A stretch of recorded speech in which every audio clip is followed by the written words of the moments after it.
remember one of my friends were like, oh, wow, you fit in with these people and you fit in with those people. You could go anywhere and fit in. And I was kind of thinking about that, and I really think now that I was kind of just trying to be like a chameleon, and like everywhere I'd go, I would pretend to be like these other people that just to fit in. I don't know, I never felt like I belonged anywhere. So as a teenager, trying to figure out my identity and different things, and I think I started with cigarettes, something that I wasn't supposed to do, but it felt good. I don't know, it created something, an outlet, that was kind of my own thing. So yeah, 15, 16-year-old in Alaska, right? Most of the young people up there, we start commercial fishing. But I remember being like 16, 17 years old and getting like a huge check, like $20,000, $40,000. Go like, what am I gonna do with this money, And you look around, the people around you, everybody else is very normal for people to be, using lots of different drugs and alcohol pretty much all the time. I hadn't even finished high school yet, and I was already, using hardcore drugs. So commercial fishing industry, it's very normal to be drinking beers at breakfast. So by the time, 24 hours go by, people are, using cocaine and meth just to stay awake. And so I just kind of like fell into that pattern. I think at the time I would have been like 23, 24. And this kid, he might have been 17 or something, and he comes up and he goes, dang, Joe, you're doing good. Look at you, you got this new truck, got a new snow machine in the back, and it sent this like pit to my stomach, because inside I knew I was so incredibly broken. I was drinking myself to sleep every night. I was fully addicted to methamphetamine at the time. I was sick. I hated myself. And so when this kid said that to me, I was just like, you have no idea. You really have no idea. Close after that, I was walking from the bar down to my boat, drunk, and I was climbing down the ladder and slipped and fell. Boom. Fell about 20 feet, and I kind of rolled, and as the boat came up, I kind of blocked my face, and boom. I hit myself so freaking hard. Last thing I remember thinking was, wow, I've never been hit that hard in my life. The next thing I really remember was I could feel like mud in between my toes, and I opened my eyes. And in the distance, I could see the bottom of the boat, Cape Spencer, and I'm kind of just like coming back, and I'm recognizing, if I can see the bottom of the boat, that means I'm in the water. And if I'm in the water, that means I had fallen. And that means I got knocked out. And really recognize, like when I tried to swim, that my arms were broken. And I was judging distances, and I had no air in my lungs. And so I was just recognizing, like, this is it. This is how I die. So I'm drunk. This is the legacy I'm gonna leave for my kids. And so kind of in that moment, I just go, God help me. Best prayer, if you're looking for one. And kind of in that moment, man, I just felt this. I felt like Jesus grab a hold of my shoulders. Next thing I know, I was at the surface of the water. And I'm coughing, and I'm like trying to climb up this boat, broken arms, right? And I knew I'd been saved. I knew I'd been saved. I love to say that it stopped there, but it was another false rock bottom I had hit, and decided to go even further. Right about that time too, I had separated from my ex-wife, and so it was one of the first time in my life I had no accountability, nobody to answer to. I broke my back in 2012 on a barge. Kind of got crushed in between a rail car. The doctor had given me OxyContin. I liked it a lot.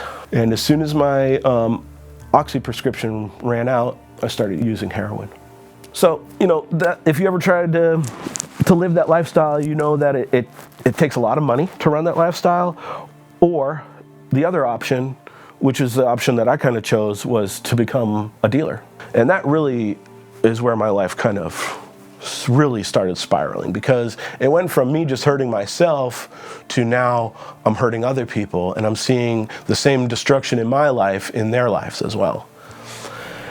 And you know, that lifestyle in and out of prison, and all kinds of just craziness. I had this friend, she had 2 little brothers that were both addicted to heroin, and they were maybe 15. I got a call from one of them saying that this guy was holding them at gunpoint in a hotel room. I decided I was gonna go do something about it.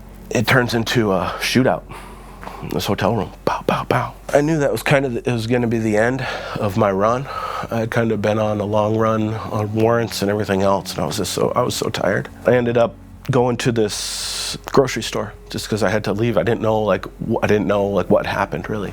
This dude that we just got in the shootout with in the hotel room, he comes out of the grocery store. I'm like face to face with this dude. My dog's ready to bite him again. And somebody shot him. I don't know who. Bow, bow, bow. And he goes down. And I'm just standing there. And I kind of step back into the, sliding doors. There's like a camera. And I'm just sitting there just going like, I'm watching this guy bleed out. Even though he just like tried to kill me, I'm just going, all I saw was my face on him. I go, should have been me.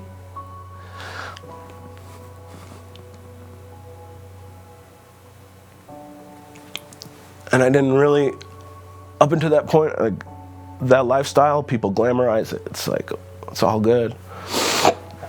But in that moment, I realized you can't put a price tag on somebody's life.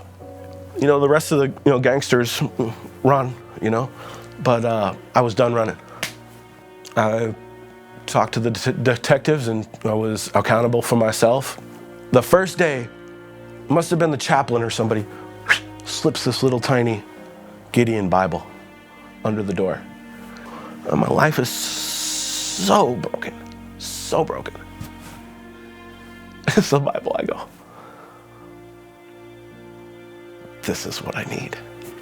But that day was the first day that I hit my knees and I surrendered my life to Jesus Christ.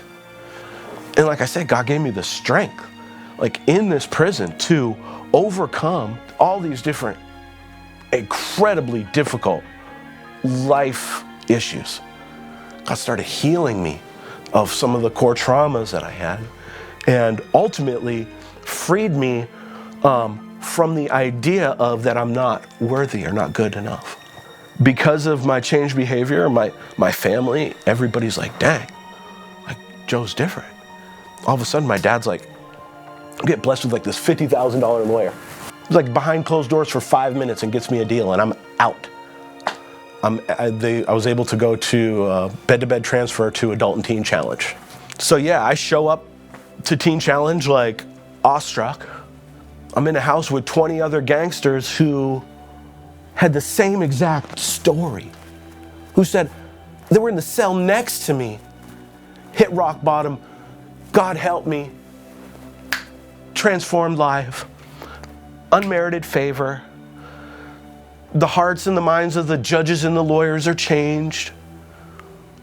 And then unmerited freedom and grace poured out on a guilty, broken, lost.